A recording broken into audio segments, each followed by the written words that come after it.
Bienvenue sur Crypto for Good, le podcast qui décortique les projets blockchain et crypto à impact.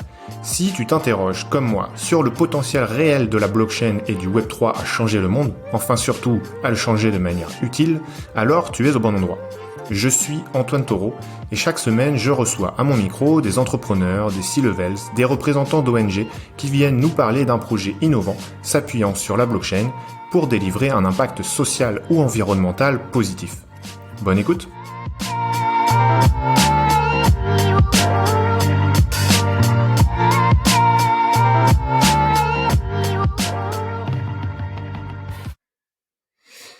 Salut Aurélien, merci d'être au micro avec moi aujourd'hui. Merci Antoine de m'avoir invité. C'est avec plaisir. Aurélien, je te propose, comme à l'accoutumée, de te laisser te présenter pour commencer. Alors je suis Aurélien Pigaut, cofondateur et CTO de Inuc. J'ai un parcours un peu atypique de geek qui a arrêté les études bien trop tôt et qui s'est lancé dans l'entrepreneuriat très jeune. Je suis ingénieur, architecte logiciel sur le tard puisque j'ai repris les études à 33 ans, 34 ans et j'ai terminé à 39 pour avoir un diplôme d'ingénieur, donc un diplôme d'architecte logiciel à l'ETNA, qui est une école du groupe Ionis dont dépend Epitech. Félicitations, faut être motivé pour reprendre des études comme ça, j'imagine. Honnêtement, c'était un bonheur. Ça a été. Je n'hésite pas à dire que c'était parmi les plus belles années de ma vie, y compris professionnelle, parce que c'était passionnant et j'ai en fait, moi j'ai toujours été un gros geek. J'ai commencé ma carrière en tant qu'administrateur système et réseau au commissariat à l'énergie atomique. J'avais 19 ans, enfin 18 ans et demi. J'étais le plus jeune employé de Thales, qui était le prestataire technique là-bas à cette époque. Et j'ai enfin pu mettre un diplôme sur des compétences que, au final, j'avais déjà pour partie. Et, bref, c'était une très très bonne expérience. Je regrette pas du tout. Ok. Voilà. Ok. Et tu vas nous parler de Inuc, mais qu'est-ce qui t'a amené sur ce projet-là? Ce qui m'a amené sur ce projet-là, pour pas vous mentir, avant de rencontrer Thaïs, qui est donc la cofondatrice, j'étais pas particulièrement aware de ce qu'était le marché du carbone, les crédits carbone. J'avais une conscience écolo, comme je pense tous les gamins de ma génération. On a grandi avec les albums du WWF, on collait des photos d'animaux. On est les enfants du trou dans la couche d'ozone. On parlait de ça quand on était gosse, tout ça. Donc j'ai toujours eu une conscience écolo, mais pas développée comme Thaïs par exemple. Et quand j'ai rencontré Thaïs, donc je venais de terminer l'ETNA et je me lançais dans ma nouvelle vie professionnelle. J'avais monté une société qui s'appelait Latech, qui existe toujours, qui est un studio de développement. Et moi j'étais passionné par la blockchain et j'avais envie de faire de la blockchain. On était en 2017, j'avais envie de faire la blockchain non bullshit. Ouais. Et j'entendais par ça. T'es sur le bon podcast pour ça. et j'entendais par ça. Moi, j'avais envie de tokeniser des choses du monde réel. Je trouvais ça formidable pour tracer, en effet. Je sais pas, moi j'imaginais tracer. On parlait pas mal de problèmes de traçabilité alimentaire. J'imaginais attribuer, faire des transactions blockchain pour toutes les étapes de la transformation, par exemple. Et voilà, je me disais mais pourquoi on fait pas ça? Ce serait tellement bien et tout. Et donc Thaïs est venu m'expliquer donc le marché du carbone. Et puis c'était l'opportunité rêvée d'enfin tokeniser quelque chose du monde réel. Et en plus de faire ça for good, d'avoir un vrai sens à ce que je développais. Et donc on est parti dans cette aventure. Donc moi je venais juste de monter la tech, donc le deal ça a été que je gardais la tech en parallèle que j'ai après bien sûr pris en prestataire technique pour nous aider sur Inuc. Donc c'est deux sociétés sœurs qui se sont montées à peu près en même temps et voilà comment je suis venu à Inuc. Ok. Et donc Inuc, pour nos auditeurs, est-ce que tu peux nous expliquer brièvement ce que vous faites? Alors Inuc, c'est une solution de contribution carbone de bout en bout. Ça veut dire que chez Inuc, on va pas, comme beaucoup de solutions le proposent dans le Web3 aujourd'hui, récupérer des crédits carbone que nous on estime un peu pas qualitatifs, qui viennent d'autres mécanismes de certification, Gold Standard, Verra, des choses comme ça. Nous, on est parti donc de bout en bout, c'est-à-dire qu'on a développé notre mécanisme de certification pour ouvrir la porte du marché carbone à des petits projets qui pouvaient pas se payer la certification Verra et Gold Standard, dont on parlera après si tu veux, qui pour nous est problématique, chère et ne résout pas, enfin en tout cas est moins bonne que la solution technique qu'on a proposée. Et donc c'est une solution qui va permettre de venir faire votre contribution carbone en gros en achetant des crédits carbone à des producteurs indépendants. C'est aussi une solution dont on voulait, by design, on voulait qu'elle empêche la spéculation sur le marché du carbone. L'idée, c'était d'avoir une solution la plus transparente possible en utilisant la blockchain et la plus quali possible pour les gens qui veulent vraiment avoir un impact quand ils viennent contribuer au carbone. C'est vraiment pas l'application pour les greenwashers parce que nous, on a un carbone qui est assez cher, on a un mécanisme qui est assez compliqué que je te détaillerai si tu veux tout à l'heure avec de l'additionnalité dans chaque tonne vendue et ainsi de suite. Donc voilà ce qu'est Inu. J'espère que j'ai réussi à être clair et concis. Ben ouais, ça marche. Et si on reprend à la base de la base, pour ceux qui ne connaîtraient pas ce marché et ce fonctionnement, quand tu parles donc de contribution carbone, en quoi ça consiste exactement ? Alors, ce qu'on appelle une contribution carbone, et je vais préciser volontaire parce qu'il y a, on va dire qu'on peut différencier. Il y a deux marchés. Il y a les grosses sociétés qui ont des obligations et qui, elles, utilisent les crédits carbone qui sont régis par l'Union européenne, si je dis pas de bêtises. La contribution volontaire, c'est des entreprises, des ETI, en tout cas des entreprises qui sont pas celles du CAC 40, qui décident d'elles-mêmes d'offsetter une partie de leur bilan carbone via l'achat de crédits carbone ou de replanter des arbres en Amazonie ou voilà, il y a plusieurs solutions qui sont possibles. Le but pour les entreprises, c'est d'afficher leur conscience de ça, et ça devient de plus en plus indispensable pour recruter, pour vendre aux clients. Il faut que les entreprises affichent leur conscience de leur impact et pour ça, il n'y a pas 36 solutions. Chaque activité humaine émet du carbone, même si on arrive à la réduire le plus possible. Le reste, il faut le compenser pour rentrer dans cette boucle virtueuse, puisque la compensation sert à financer des projets qui servent à éviter des tonnes de CO2 dans l'air, dans le futur. Et donc vos projets vont permettre de faire ça. Et effectivement, comme tu l'as souligné, et je le précise pour nos auditeurs qui seraient pas hyper connaisseurs du sujet. Alors c'est vrai que parfois, moi j'ai des retours sur les sujets de crédit carbone, comme quoi, enfin les gens pensent au marché des quotas carbone et notamment les fameuses arnaques qu'il y avait eu. Alors, je sais plus comment s'appelle ce fameux personnage qu'on voit parfois sur les plateaux télé. Marco Mouli, voilà, qui avait fait une arnaque au carbone, en fait au quota carbone. Donc c'est le marché réglementé, comme tu l'as dit, les industries les plus polluantes qui en fait s'échangent des quotas. Donc elles ont un objectif qui change tous les ans, qui est de plus en plus difficile à atteindre. Et puis si elles ont pas réussi à atteindre l'objectif, elles doivent aller acheter des quotas à d'autres entreprises. Effectivement, elles peuvent se l'échanger sur une place européenne.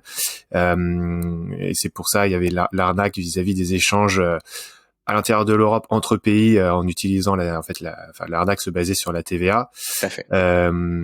Bref, mais voilà, là on n'est pas du tout dans ce monde-là. Non, on n'est pas du tout dans ce monde-là. Donc voilà, donc déjà n'ayez pas peur, il y a pas eu d'arnaque de ce type sur le marché qui nous concerne. On est sur le marché dit volontaire. Tout à fait. Et comme tu l'as dit, les particuliers peuvent aussi, dans une certaine mesure, faire de la compensation carbone volontaire. Par exemple, quand on prend l'avion, on nous propose de compenser. Et c'est comme ça qu'est né Inuc. Exactement. Ouais, en fait, Thaïs qui travaillait à Singapour à cette époque-là et qui avait déjà une haute conscience de l'impact qu'elle avait elle-même en prenant beaucoup l'avion, en travaillant à Singapour et en prenant beaucoup l'avion pour son travail.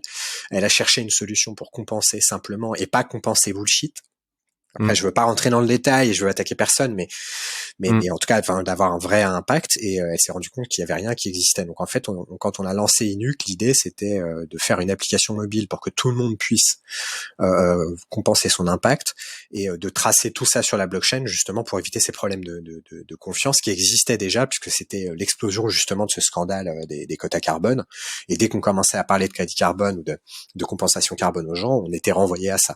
Donc l'idée c'était by design tout ce qu'on a conçu sur la blockchain. Et l'applicatif qui tourne autour, vous pouvez pas spéculer, vous pouvez pas acheter le crédit pour le revendre à quelqu'un d'autre. La seule chose que vous pouvez faire, c'est l'acheter pour le détruire. Quand vous l'achetez, il est détruit. Voilà. Et avoir une sorte de certificat. De preuve de destruction, exactement. L'idée, c'est ça. Ok. C'est ça. Et donc, vous avez pivoté peut-être assez tôt sur le B2B alors. En fait, on a pivoté très tôt sur le B2B puisqu'on a eu la chance de lever des fonds très très tôt avec deux investisseurs de business angel qui ont cru en nous très tôt. D'ailleurs, je les salue. Ici, c'est Thomas Papadopoulos et Mounir Majoubi. De Possible Futur à l'époque et qui donc ont cru en nous très très très tôt. On avait à peine un MVP, on était sur une blockchain de test, on avait l'application mobile en version ultra bêta et on s'est retrouvé très vite dans le rush avec des fonds levés et des clients B2B tout de suite en fait parce qu'on s'est rendu compte que il y avait beaucoup plus de gens qui étaient aware de ces sujets-là en fait via justement la responsabilité socio-environnementale dans les entreprises et il y avait des demandes sur ça. Donc on a vite switché sur le B2B à partir du moment où on est rentré chez Possible Futur. Ok, très clair. Ça marche. Et donc aujourd'hui, quels sont les types de projets qui sont derrière les crédits carbone Inuke ? Alors on a beaucoup de projets photovoltaïques.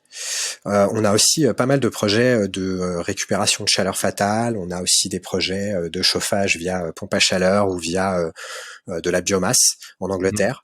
On est aujourd'hui que sur des projets européens. Notre plus gros stock doit être en Pologne, mais ça je vous expliquerai dans la façon dont nous on crée les crédits carbone.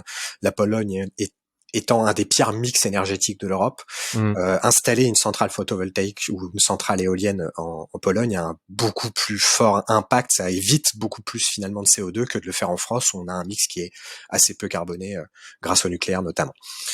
Donc on a des projets donc de producteurs indépendants. Ce qu'on appelle producteurs indépendants, ça veut dire que il y a pas de Total de Total Énergie au board des gens avec qui on travaille. L'idée, c'était vraiment de travailler avec des gens qui n'ont pas accès justement à ce marché ou des quotas ou des grosses certifications Verra Gold Standard. Donc beaucoup de projets en France, en Pologne, en Angleterre. Pas mal de photovoltaïque et l'idée justement c'est en fait nous notre mécanisme de certification, si je peux rentrer un petit peu dans le détail sur ça, l'idée c'est d'avoir de la data et de se connecter à cette data là en temps réel pour pouvoir justement comptabiliser les CO2 évités et pouvoir tokeniser en fonction de data traçable, consultable, voilà, d'avoir quelque chose, parce que si on connaît un petit peu le mécanisme de certification de Verra, de Gold Standard, des gens comme ça, c'est un espèce d'audit qui est fait une fois par an, on a une estimation et on dit voilà, sur les 3 prochaines années, vous devez normalement éviter d'émettre tant de tonnes de carbone, mais il y a rien. Il y a aucune data qui vient corréler que bah non, en fait la centrale elle a eu un problème pendant 6 mois, elle a pas tourné et donc du coup elle n'a pas émis de crédit carbone. Donc voilà. Ok. D'accord. Et donc vous positionnez quand même assez haut, je veux dire, sur la chaîne de valeur et en compétition par rapport à des labels internationaux. Et le but c'est de recréer en quelque sorte un label. Qu'est-ce qu'on peut dire? C'était pas la volonté première et on estime qu'on n'a pas de concurrent. Tout le monde, chaque pierre apportée à l'édifice. Enfin, il y a tellement à faire et c'est tellement grave. Chaque pierre apportée à l'édifice, si petite soit-elle, est toujours bonne à prendre. Maintenant, nous, on avait envie de grande transparence, d'avoir une approche hyper qualitative en fait, d'expliquer aux gens d'où viennent leurs crédits carbone, de comment ils ont été créés, de comment on a fait pour les certifier, quelle était la méthode qui était utilisée, et puis d'avoir une vraie utilité. Moi, ça c'était important pour moi, le tech. Il y a tellement de projets qui utilisent la blockchain et qui n'ont pas besoin de la blockchain que je voulais pas faire encore un énième token qui sert à rien en gros. Donc et là ça fait tellement sens pour justement éviter ces arnaques à la Marco Mouli, pour avoir une vraie transparence de qui crée, qui détruit, qui stocke, non. Personne ne peut stocker à part Inuk, qui est cette espèce de banque carbone sur la blockchain, en gros. Ça, je rentrerai un petit peu dans le détail après. Donc, ça fait vraiment sens. Donc, nous, on a juste pas essayé de regarder ce que faisaient les concurrents. On a essayé de se dire comment nous, on voudrait faire et ce qu'on estime être qualitatif. Voilà. Ok, super.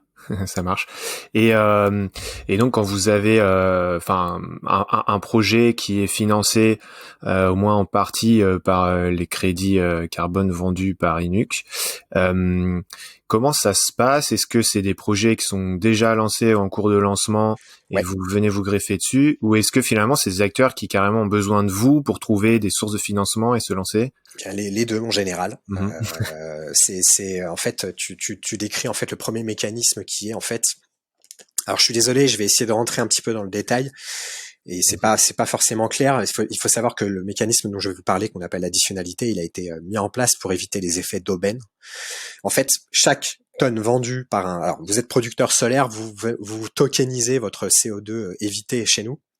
Le deal, c'est que nous, on va essayer de vendre la tonne au juste prix, et dans ce juste prix, on estime que 50% du prix de la tonne doit revenir à un projet qui, lui, est en recherche de financement. Donc, en fait, il y a deux aspects chez Inuk. Vous êtes un producteur solaire, vous pouvez tokeniser votre carbone évité chez nous et le vendre et en faire une autre source de revenus, à condition d'accepter que 50% de ces revenus-là seront reversés à un projet en recherche de financement. Projet en recherche de financement qui peut aussi vous appartenir, qui peut aussi être typiquement on travaille avec un acteur solaire qui s'appelle Akuo. Je les salue là aussi puisque c'est des gens qui ont cru en nous très tôt. Vous vendez vos tonnes, vous avez un autre projet en cours de recherche de financement, vous allez pouvoir en fait faire un cercle vertueux là-dedans. Mais ça c'est à la personne qui fait la contribution carbone, donc celui qui compense, même si on n'aime pas le mot compensation. Donc c'est la personne qui contribue au carbone qui choisit où elle va mettre ses tokens d'additionnalité, sur quel projet en recherche de financement elle veut que son impact en fait soit mis. Donc il y a les deux choses chez nous. Donc il y a des projets qui sont déjà en train de tourner, qui évitent déjà du CO2, et c'est eux qui produisent les tokens carbone que l'on vend. Et on a un panel de projets en recherche de financement qu'on accompagne. On a bientôt le premier d'ailleurs qui va voir le jour. C'est une grande fierté pour nous. Okay. Et donc c'est 50% de tout ce qui est vendu des crédits carbone va sur ces projets-là. Et on va lancer dans le futur, là j'entrerai dans le détail quand on parlera un peu plus de ce qu'on fait avec les NFT et tout ça, on va lancer aussi la possibilité directement de venir financer des projets et avec un mécanisme de dividende. Donc je peux pas encore rentrer trop là-dedans parce que c'est encore en cours d'élaboration, mais l'idée c'est en effet d'avoir des projets qui sont déjà en train de tourner et surtout d'augmenter le nombre de projets qui tourneront dans le futur en les finançant le plus tôt possible. Voilà. Ok, ça marche. Donc sur les projets qui tournent déjà, quelque part, quel est l'intérêt pour eux de passer par vous? Est-ce que c'est pour accéder à un marché pour des questions de confiance et vendre plus facilement leur crédit carbone? Alors c'est beaucoup de projets déjà dont la taille et éventuellement la rentabilité financière leur interdit l'accès aux certifications Gold Standard, Vera, qui en plus d'avoir des problèmes de qualité sont excessivement chers. Pour des petits acteurs, c'est inaccessible. Ou alors, ça n'a pas de sens, quoi. Ouais, t'as un coût fixe, exactement, qui est amortissable un peu. Un audit qui est comparable à des cabinets genre McKinsey et tout ça. Donc je vous laisse imaginer les tarifs. Donc c'est un peu ce système-là d'audit fait par un gros cabinet d'audit. Et ça, c'est long et cher. Donc il y a pour plein de petits producteurs, c'est pas possible. En plus, nous on travaille aussi avec des gens qui font de la récupération de chaleur fatale, tout ça, qui sont pas des projets qui sont hyper rentables financièrement, mais qui sont hyper rentables d'un point de vue intérêt carbone. Donc nous on essaye de flécher aussi les projets avec lesquels on travaille sur ce type de projet-là, quoi. Ok. Alors justement, des projets qui sont économiquement pas hyper rentables, est-ce que, pour émettre les crédits carbone, ils sont censés prouver que sans ce mécanisme-là, ils ne seraient pas à l'équilibre? Tout à fait, ça fait partie du KYC qu'on fait nous pour chaque acteur qui travaille avec Inuc. Chaque personne qui va avoir le droit de créer des crédits carbone, chaque entité, chaque site de production va être audité par nous, avec un audit qui est beaucoup moins lourd que celui de Verra et de Gold Standard, mais en gros il y a une étude du cycle de vie, un bilan carbone de ce qu'a coûté par exemple la centrale solaire à construire, l'analyse de son cycle de vie sur le très long terme pour voir justement l'impact qu'elle aura. Une fois que ça c'est fait, on définit une méthode de mesurabilité centrale par centrale, et ensuite on se connecte à la data. En fait, c'est vraiment ces 3 points qui font notre mécanisme de certification. Il y a d'abord une étude de l'impact carbone de la centrale. Ensuite, il y a une méthode qui est développée spécifiquement pour ce production site, et ensuite seulement on se connecte à la data et on fiabilise aussi la data via des systèmes de signature numérique, de hash, de la data qu'on récupère, qui nous permet d'aller faire des contrôles inopinés chez les producteurs chez qui on travaille. Donc pour le producteur, c'est rassurant de voir le sérieux que nous on met à certifier son crédit. Pour la personne qui vient acheter et qui est un petit peu aware de comment se passe le marché, toutes les personnes qui connaissent le marché et qui discutent avec nous trouvent que ce qu'on fait est formidable. Bon, je vais pas te dire le contraire évidemment, mais c'est vrai, parce qu'en fait on est alors peut-être qu'il y a d'autres acteurs qui le font maintenant, mais en tout cas nous on a appuyé la méthode en toute fin, en s'appuyant sur de la data disponible, mesurable, chiffrable et temps réel, quoi. Donc on est les seuls à le faire. Et donc pour rebondir, excuse-moi, sur ta question précédente, pourquoi les producteurs ils veulent travailler avec nous? Ils travaillent avec nous déjà parce que c'est une autre source de revenus pour eux, et pour pas mal de producteurs c'est une source de revenus qui est quasi indispensable, voire certains projets qu'on est en train de financer verraient pas le jour sans nous, parce que les financiers classiques, voyant la rentabilité financière pas ouf, préfèrent investir ailleurs, quoi, en gros. Alors que nous, c'est à la rentabilité carbone qu'on regarde. Ouais, ça marche. Parce que effectivement, t'as alors selon les gros labels que tu cites, il y a justement ce critère d'additionnalité économique qui dit en résumé qu'on peut générer des crédits carbone si et seulement si on n'a pas de modèle économique viable sans l'apport complémentaire des crédits carbone. Mais ce que j'avais trouvé intéressant, c'était alors un autre projet blockchain qui tokenise aussi des crédits carbone, qui s'appelle Nori. Je sais pas si ça te parle. Je t'avoue que non. Et voilà, c'est un projet très intéressant qui travaille avec principalement, ou en tout cas historiquement, d'après ce que j'ai vu, avec des agriculteurs aux États-Unis. Hein, si, je connais. Ouais. J'en entendais parler. Et eux, par exemple, ils remettent complètement en question ce principe-là d'additionnalité économique, qui est censé, selon les gros labels internationaux, être un truc un peu sacré auquel on touche pas. Et ils le remettent complètement en question en disant, en fait, si à cause de ce critère-là, ça veut dire qu'il y a plein de projets, plutôt pour le dire autrement, excuse-moi, ça va pas dans le bon sens, parce que si on enlève ce critère, on va pousser plein de petits projets de création de crédit carbone, d'absorption sur le marché, et c'est ce dont l'humanité, ce dont la planète a besoin. Et sans ça, ils se lanceraient pas, parce que en fait, ils vont pas forcément faire l'effort. Si on prend l'exemple des agriculteurs, d'avoir des pratiques d'agroforesterie ou des pratiques vertueuses là-dessus, parce que finalement ça leur rapporte rien. Mais en même temps, c'est des agriculteurs, donc ils gagnent déjà leur vie avec l'exploitation de leur terrain. Voilà, je sais pas si pour nous, l'additionnalité, elle est peut-être, on a peut-être une vision un peu particulière de l'additionnalité chez Inuc. Alors, je ne peux pas parler du sujet des agriculteurs parce que nous, il manque la brique essentielle qui est la data. C'est pour ça qu'on travaille pas encore. En tout cas, on n'a pas trouvé comment mesurer ces impacts-là, comme tu dis, d'agroforesterie ou même de planter des hectares d'arbres. Ça, pour nous, c'est quelque chose de compliqué à mesurer en temps réel. Donc, je vais pas m'étendre sur ça. L'additionnalité pour nous, elle doit être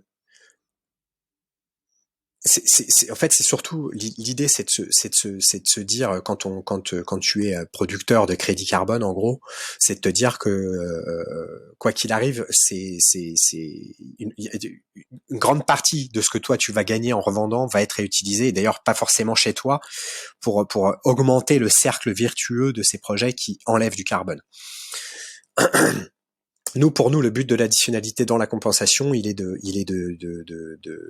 d'éviter, je te dis, l'effet d'aubaine qui est, je vais faire des projets qui vont vendre des crédits carbone, et c'est ça mon modèle économique. En ajoutant 50% d'additionnalité, on enlève cette idée-là. C'est soit t'es quelqu'un de bonne foi et t'as une centrale solaire et la vente de crédit carbone va t'ajouter 10% de rentabilité en plus, mais c'est pas ça qui va faire la rentabilité de ton projet. Et t'acceptes que sur ce que tu vas vendre de crédit carbone, ça augmente la boucle vertueuse, parce que t'es toi-même convaincu de la nécessité de faire cette boucle vertueuse. C'est pour ça d'ailleurs que t'as ouvert ta centrale solaire, ta centrale de récupération de chaleur. C'est aussi pour nous la façon de filtrer un peu en fait les gens avec qui on travaille. Ceux qui acceptent ce système-là chez nous savent que voilà, c'est le deal de vendre ces tonnes de crédit carbone chez nous, c'est ça. Mais c'est très vertueux, et voilà. C'est comme ça nous qu'on voit l'additionnalité. Ouais, et vous avez effectivement cette proposition assez intéressante de dire il y a la moitié des fonds qui vont être dirigés à la création de nouveaux projets. Exactement. Et c'est vrai que enfin voilà, de ce que je vois, de mon point de vue, c'est un point clé, parce qu'en fait, il s'agit pas juste de pouvoir commercialiser des crédits carbone, effectivement, de gros projets ou de projets existants. Il s'agit en fait, enfin, si on veut vraiment avoir un impact sur la situation du dérèglement climatique qu'on connaît, en fait, il faut contribuer, même si c'est à une échelle modeste, à faire venir de nouveaux entrants. Ouais. Qui se disent ok, je vais avoir les moyens de le faire de ce genre de projet. Exactement. Parce que c'est toujours cette idée de ok, en fait, si l'environnement était une banque, si la planète était une banque, on l'aurait déjà sauvé. En fait, on a déjà des milliards qu'on peut mettre sur la table quand il y a des crises comme le Covid. Donc finalement, il s'agit beaucoup de diriger les flux financiers vers ce qui est important. C'est tout à fait ça. Tu le dis, l'idée, c'est de flécher les flux financiers, et l'idée de créer ces crédits carbone et dans le futur, c'est cette espèce de stream ou de dividende carbone. Je t'en parlerai un peu plus. Ça, c'est une idée que moi j'essaie de pousser, mais on sait pas encore trop comment le faire en gardant notre âme et en faisant que mathématiquement tout ça tienne. Mais l'idée, c'est ça, c'est de flécher l'investissement sur des projets qui sont pas forcément. En fait, c'est d'avoir une autre mesure de la rentabilité d'un projet, pas seulement financière. Et comme tu dis, si la planète était une banque, on l'aurait déjà sauvée. Le problème, c'est qu'en fait, c'est une banque, mais c'est une banque de plein de choses qui sont pas mesurables en argent. Mais on peut mesurer ça en plein d'autres choses. Donc nous, en créant ce crédit carbone, en tout cas ces crédits carbone traçables sur la blockchain, c'était ce qu'on voulait faire justement. C'était valoriser ces projets qui rendent un immense service à l'humanité en enlevant du carbone et en étant moins rentable que les autres. Mais c'est le créateur de ce projet-là, lui, il prend le risque financier de dire je vais faire un projet moins rentable mais qui a plus de sens. Donc nous, on est là pour essayer d'aller lui redonner un petit peu de rentabilité. D'où l'idée d'essayer d'avoir un mécanisme de préfinancement sans passer par l'additionnalité pour des projets qui sont voire pas du tout faisables sans nous, parce que pas rentables financièrement, mais qui ont une grosse rentabilité carbone. Et l'idée, ça serait de leur apporter un mécanisme qui existe déjà, par exemple dans le monde minier. Tu peux faire du financement non dilutif quand t'es un mineur quand t'as une mine d'or ou une mine d'argent ou une mine d'uranium, que sais-je. Tu peux faire du revenu stream, c'est-à-dire que tu peux vendre ta production future à un prix discount pour obtenir du capital, sans vendre tes actions et sans faire des prêts avec un taux d'intérêt qui serait moins bon pour toi que le fait de vendre ta production future, en fait. On essaie d'imaginer des mécanismes comme ça pour avoir encore plus d'impact et financer des projets qui pourraient pas avoir le jour sans nous.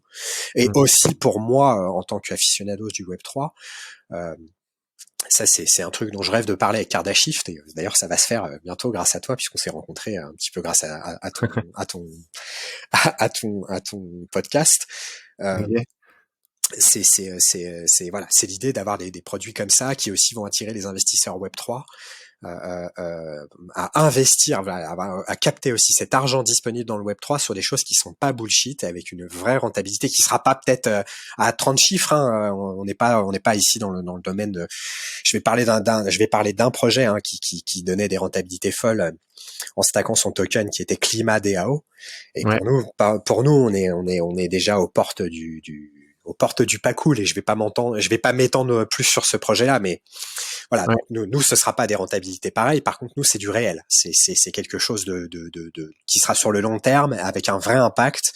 Nous, on est intimement persuadés que le prix du carbone sera 100 fois plus cher dans 10 ans que ce qu'il est aujourd'hui. Voilà. Ouais. Non, mais je te confirme l'image que vous dégagez, Inuk, versus certains projets qu'on citera pas forcément autour de cette finance carbone n'est pas du tout la même. Et voilà, j'en ai en tête un autre, voilà, je veux pas forcément le citer, mais que j'ai vu passer, qui a levé beaucoup d'argent récemment, qui avait une communication hyper greenwashing en fait, alors que c'est un concept censé voilà lutter contre. Je vais pas te mentir, Antoine, ça me tue. Ça me tue. Ouais, Et nous, comme je trucs. t'expliquais dans le cycle d'Inuk, on a levé des fonds très tôt. On est parti très tôt avec des clients. Et moi, j'ai pas eu le temps. Et là, je commence un peu à voir, puisqu'on recrute et on étoffe l'équipe. Et j'ai pas eu le temps de nous faire connaître dans le monde du Web3. Et j'ai vu des projets vraiment sales, je vais pas dire d'autres mots, qui ont levé beaucoup d'argent, et ça me tue parce que voilà, je pense que on aurait bien mieux utilisé les fonds levés chez Inuk que ces projets-là. Après, je vais pas m'étendre, mais c'est quelque chose qui m'a fait beaucoup de mal et qui continue à m'en faire. Bah écoute, ouais, à la fin, voilà, on verra qui reste et qui s'en sort sur le long terme, c'est ce que je me dis, en construisant des bases saines et solides. Je te propose de passer plus sur les aspects blockchain, justement. Ouais, avec plaisir.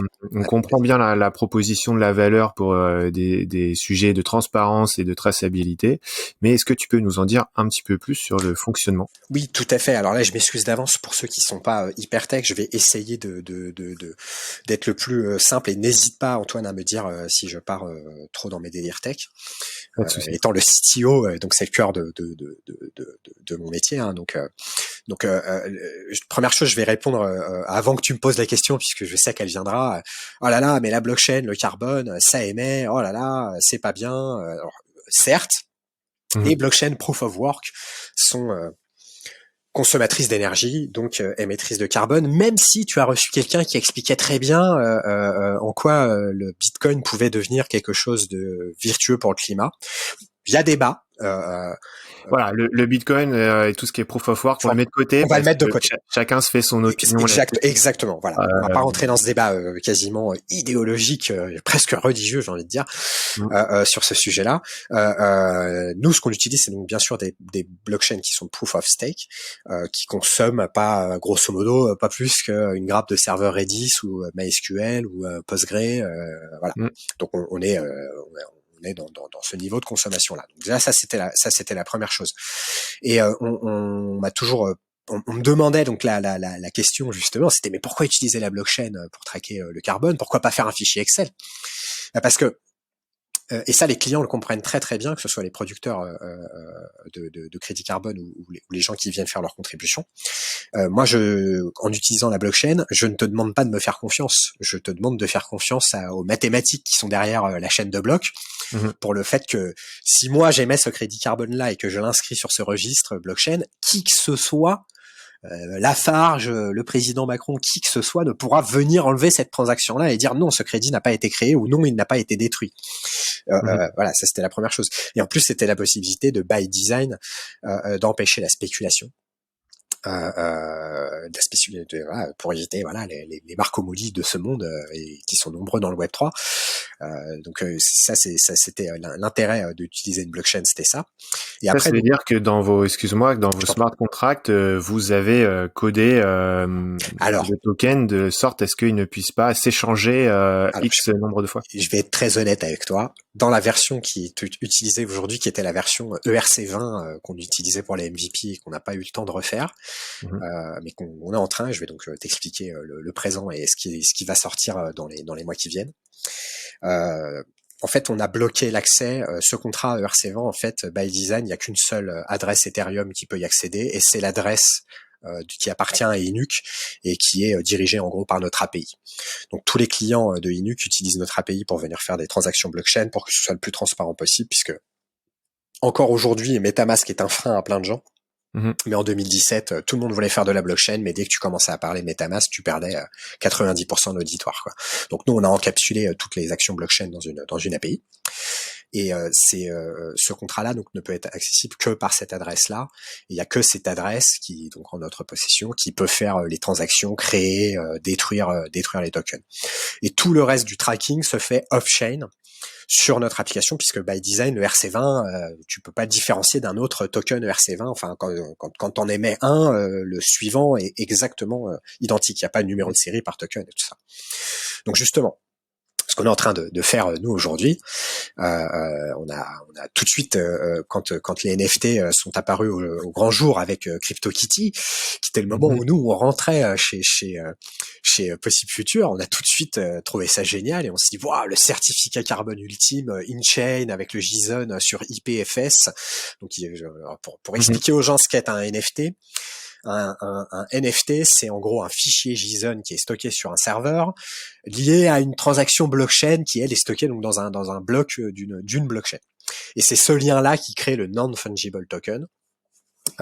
Et pour le rendre encore plus immutable et tout ça, il y a un réseau qui a été créé qui s'appelle IPFS, Interplanetary File System. Je vous invite à aller vous renseigner sur cette technologie qui est géniale. Et puis le délire est génial, qui me permet en fait de garantir que même mon fichier JSON, déjà, il n'est pas sur un serveur qui m'appartient, il est sur un réseau qui n'est pas une blockchain, mais sur un réseau de serveurs décentralisés.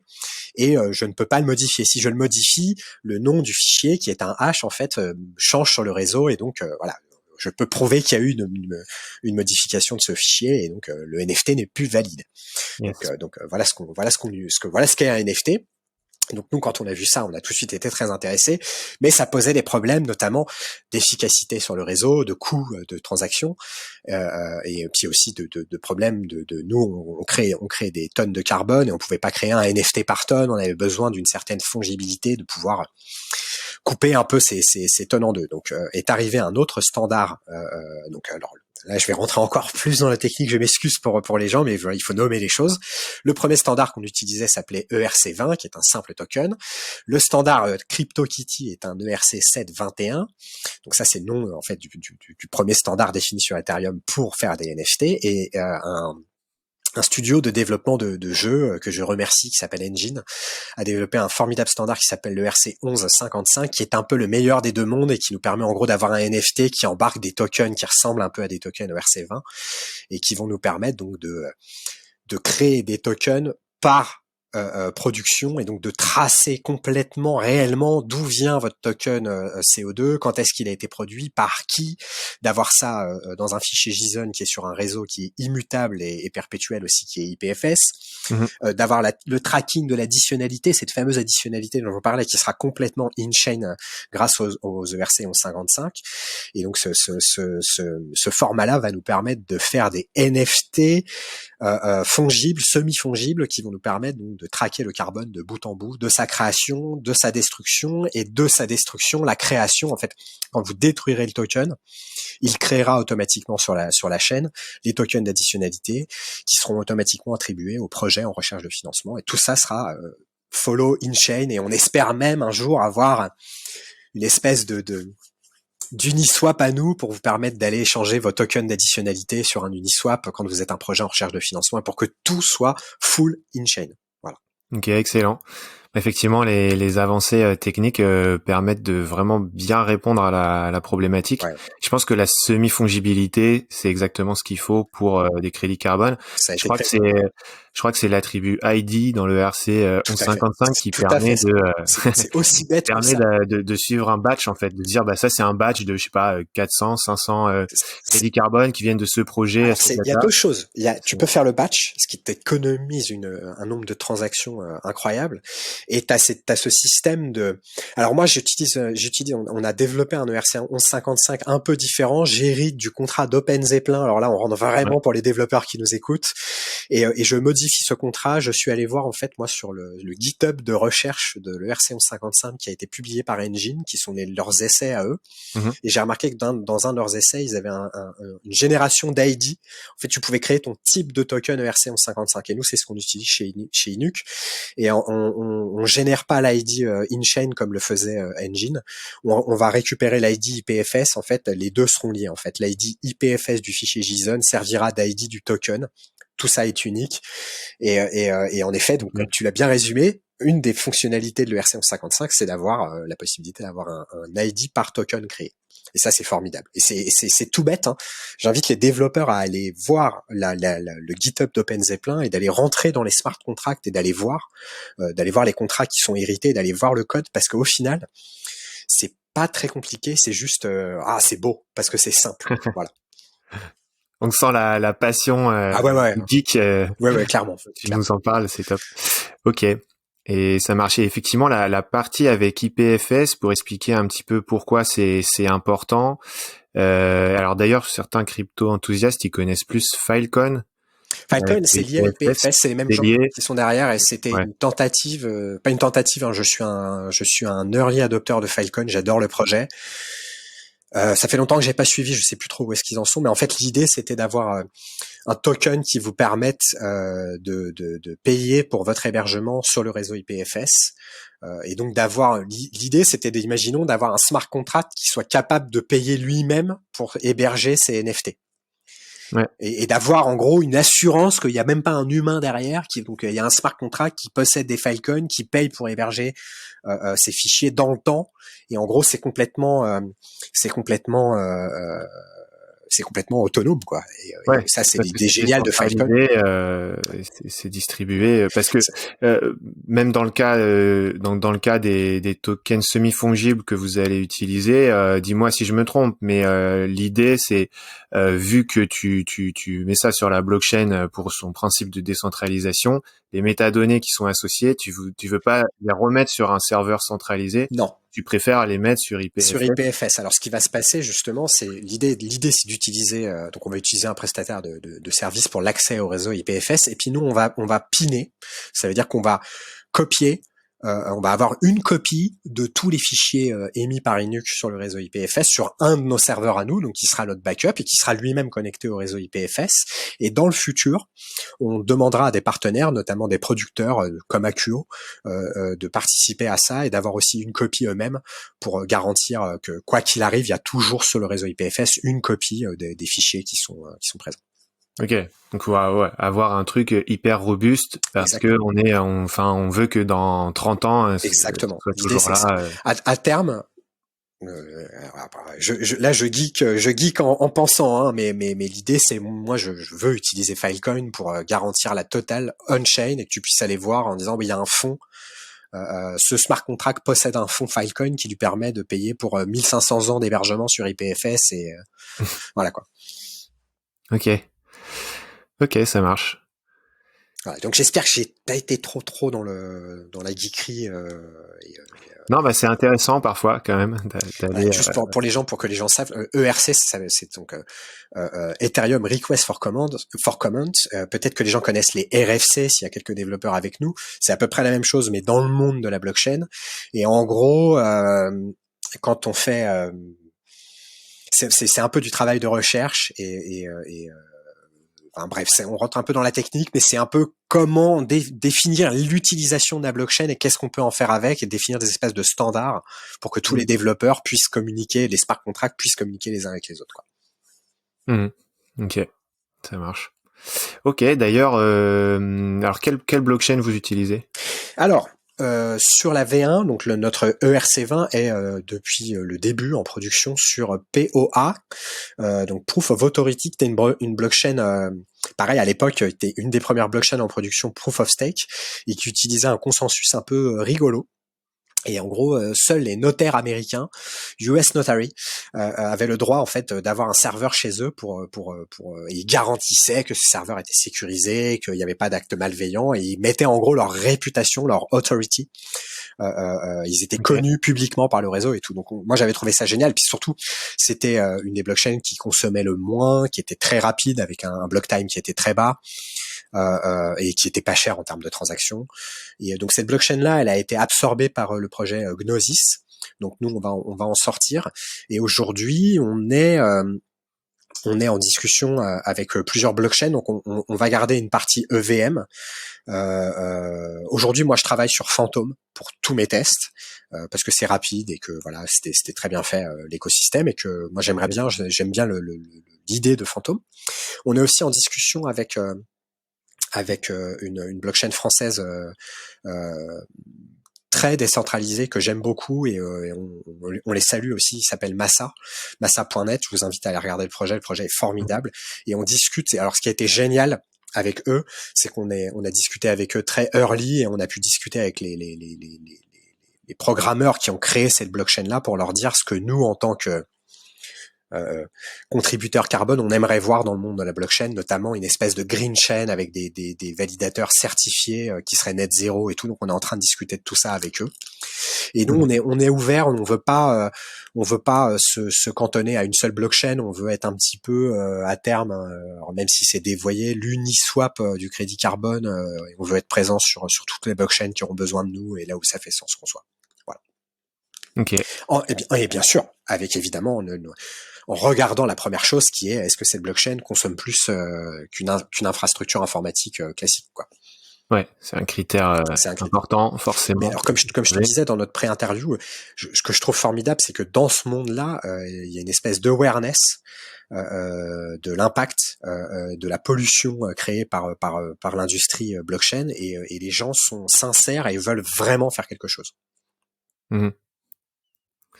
Ouais, avec certaines blockchains qui claiment en fait être neutres en carbone. Bon, avec toujours les petites subtilités sur les éléments de langage auxquels il faut faire attention, mais il y a vraiment cette volonté, comme tu l'as dit. Il y a cette volonté et c'est normal, ça vient de l'héritage de tout le monde sait que le Bitcoin c'est une gabegie énergétique et quand tu bosses dans la blockchain tu le sais. Et donc il y a cette espèce de culpabilité originelle de la blockchain qui fait qu'à mon avis le public est beaucoup plus aware de ces sujets-là que le reste de l'industrie IT. Ok, ouais, ça marche. Et donc ouais, vous regardez Phantom, vous regardez Massa, effectivement, un super projet hyper intéressant qui fait la promesse de résoudre le trilemme de la blockchain, rien que ça. Ouais, rien que ça. Donc à suivre avec grand intérêt. Ouais, des gens super bien, c'est made in France en plus, et puis il y a des gros cerveaux derrière ça. Ça a été un bonheur de parler avec eux. Ouais, un projet qui vient vraiment du monde de la recherche à la base, hein, donc c'est du solide. Et d'ailleurs, comme eux aussi, ils sont très for good et for decentralization et pour l'accès à tout le monde à la blockchain. Peut-être que tu pourrais les recevoir un jour d'ailleurs, parce qu'ils peuvent peut-être rentrer dans un cadre for good. Ouais. Bah ouais, totalement. J'y ai pensé aussi. Après, c'est vrai que voilà, quand on a des projets qu'on crée for good, c'est plus facile de construire un épisode autour. Évidemment. Mais peut-être un jour. Avec plaisir. Ouais, j'invite tout le monde en tout cas à aller se renseigner sur ce magnifique projet Made in France fait par des gens vraiment sérieux et qui ont une belle vision de la décentralisation. Ça marche. Et la question que je voulais te poser d'ailleurs, alors peut-être que ça nous fait revenir vers des sujets un petit peu techniques, mais est-ce que c'est pas hyper galère de passer d'une blockchain à l'autre ? Ah, ça demande une certaine organisation, surtout que nous comme je te l'ai dit, on encapsule les actions blockchain pour permettre à nos clients qui sont pas des gens du Web3 là pour la plupart de faire les actions. Ça demande un petit peu de dev.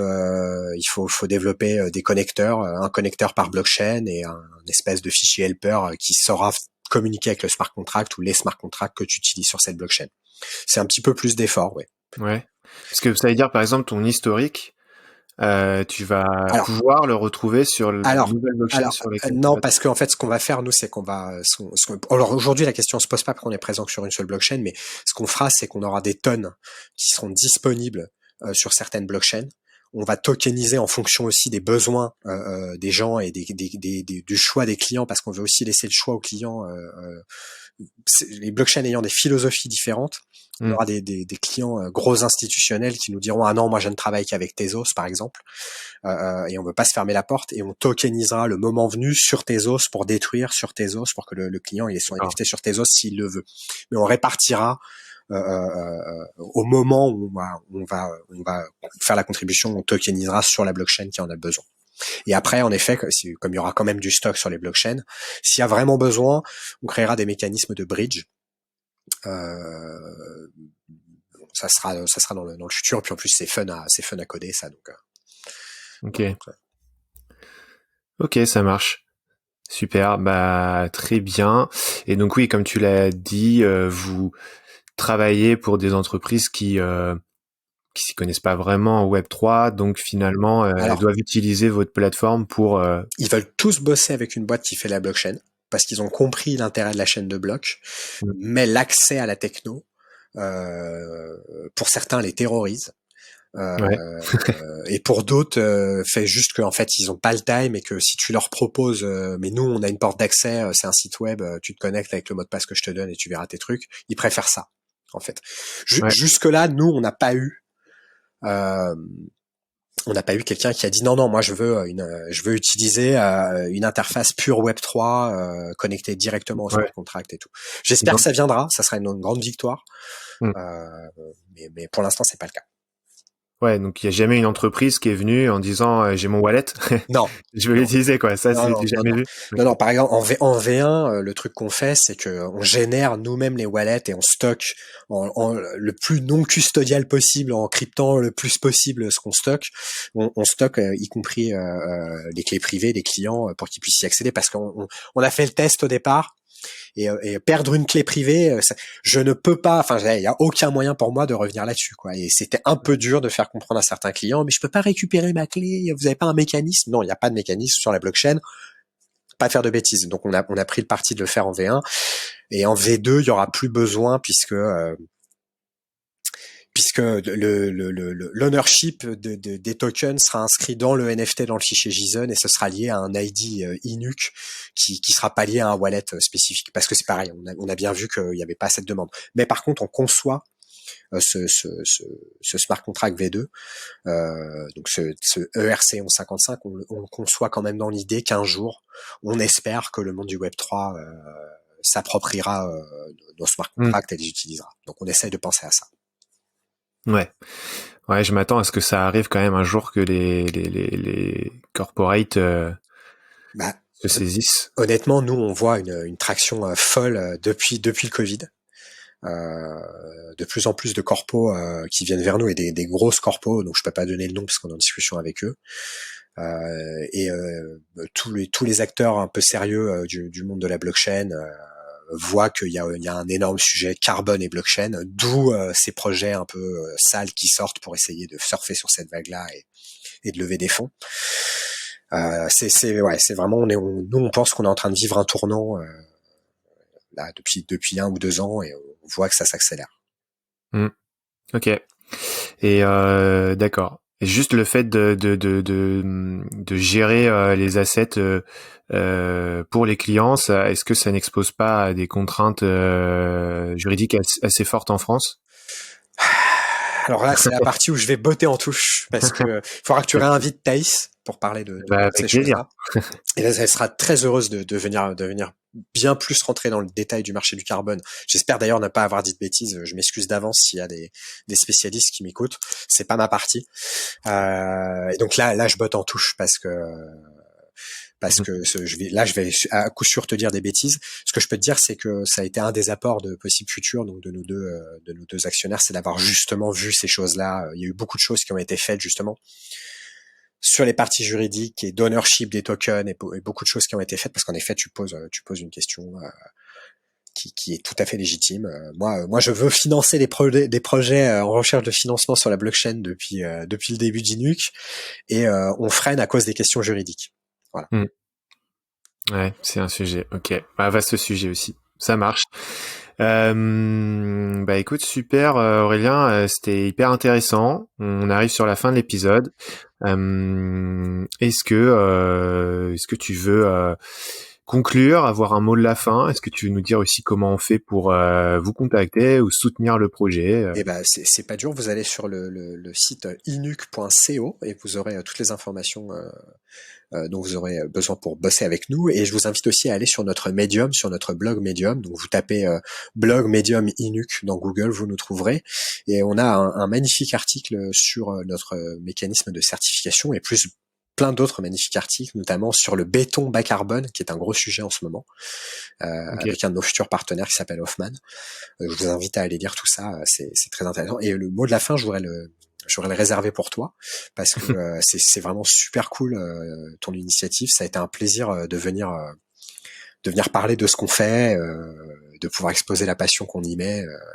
C'était vraiment merci à toi d'avoir fait ce truc-là et j'espère que ça va continuer longtemps et que tu vas connecter de plus en plus de gens, parce que comme je te disais, grâce à toi, j'ai rencontré les gens de Cardashift et je suis sûr qu'il y a plein d'autres gens que je vais rencontrer grâce aux futurs épisodes de ton podcast que je vais voir.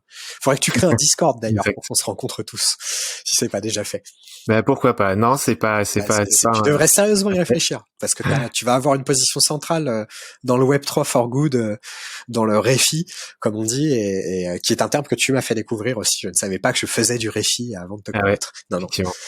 Et c'est formidable parce que du coup, je découvre plein d'acteurs de ce truc-là. Donc, je te remercie, toi, d'avoir fait ça.